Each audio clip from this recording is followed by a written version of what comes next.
This is me, looking very confident but deep down being absolutely terrified because I was facing a young kid who could very possibly be extremely good at chess. I was playing a tournament at the Charlotte Chess Center and I was late to the game. Where was I? I probably was at the bathroom or something, but the kid was so nice and waited for me to get there before he started the game. So anyways, he was playing very fast. He went d4, I would play with d5, and it became this kind of queen's gambit where I decided to play c5 and be very aggressive. We were both smiling, and I don't really know why I was looking at him so intensely after making a chess move. Anna, what are you doing? Why are you looking at him like that? I don't know. But we were both laughing and smiling, and I went knight c6. I brought my knight out, and I feel like this positionally wasn't really that good, but I could tell that he wasn't developing his pieces so much, like his bishops weren't developed yet, so I thought, okay, I can afford to be a little bit more active. So now he went bishop d3. I decided to take that pawn in the center, with the idea being that now I would at some point be able to simply, if he took my d5 pawn, I would be able to take back with the knight maybe. I wouldn't really have to have an isolated pawn myself. Instead, I could play against him having an isolated pawn. Anyways, he went bishop f4, and now he finally developed this bishop, and I decided to play safely and simply play a6 because I knew that he wanted to bring his knight up and be very annoying towards me with knight b5, knight c7. So I was playing pretty fast, and I felt quite confident, but I didn't know what tricks he could be having up his sleeve. So he went rook c1, and I had to come up with a plan. I decided to take that pawn on c4 and utilize my a6 move to also be able to bring up my pawn next to that and develop my bishop, which was a bishop that I hadn't been able to use so far, develop it to a very active diagonal, which was bishop b7.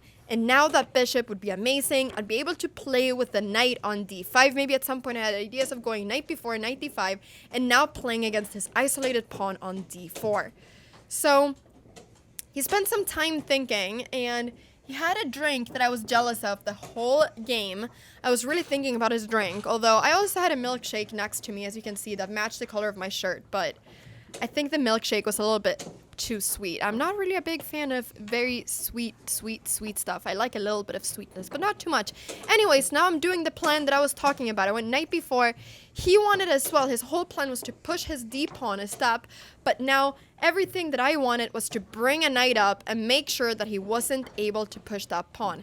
However, I decided to first go rook c8 because I thought I'm anyways going to do that move.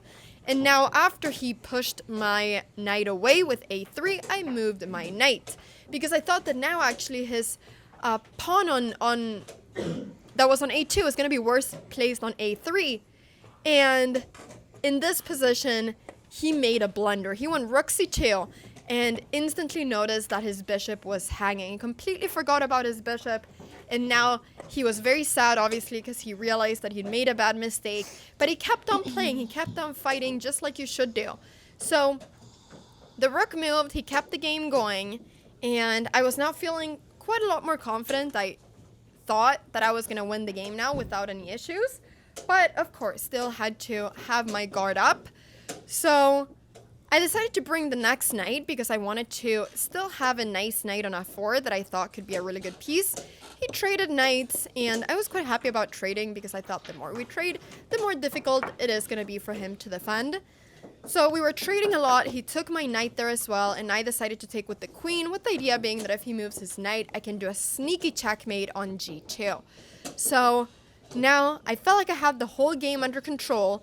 All the plans were clear, and he decided to play rook e5, threatening my queen. I moved my queen back to a safe place, keeping everything nicely protected, and I was now getting ready to trade rooks and bring my next rook. So he did not want to trade rooks, which is good for him that he didn't want to do.